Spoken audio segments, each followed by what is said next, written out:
Tonight, you may be busy preparing for the holiday season, but there's something else you should be prepping for as well: your taxes. Good evening and thanks so much for joining us. I'm Marcella Lee. Last year, many of you told us that your tax refund was lower than expected or even non-existent.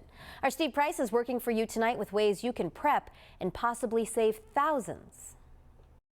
You're probably planning for the holidays right now, but are you also planning for tax time? Financial planners say a few moves you make at the end of 23 could save you thousands of dollars, making the IRS less of a Grinch in 2024.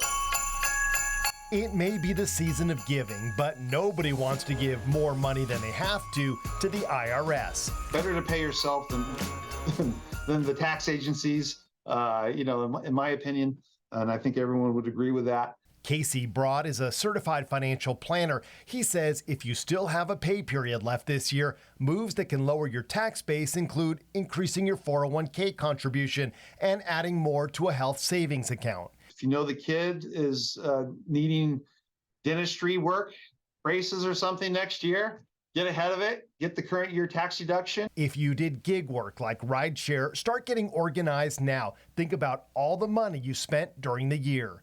The gig workers out there, that's a lot of technology driven equations. So the cell phones, the data plans, your mileage, the wear and tear on the vehicle, if you happen to, in that regard. There were no big government money advance programs in 2023 like child tax credits, so there shouldn't be any big last-minute surprises where you owe a lot more than expected. In fact, you could actually owe less. Because of inflation, tax brackets have expanded, meaning you may have dropped into a lower level. Also, good news, the standard deduction went up. For married couples filing jointly, it's now $29,200, and the standard deduction for single taxpayers is now $14,600. Casey says a lot of people will find the standard deduction makes more sense this year than itemizing. It's getting harder to itemize based on the way the current tax code is written. Of course, everyone's tax situation is unique, and what makes sense for some may not work for others.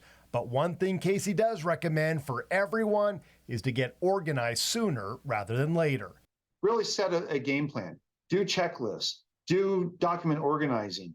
Working for you, Steve Price, CBS 8.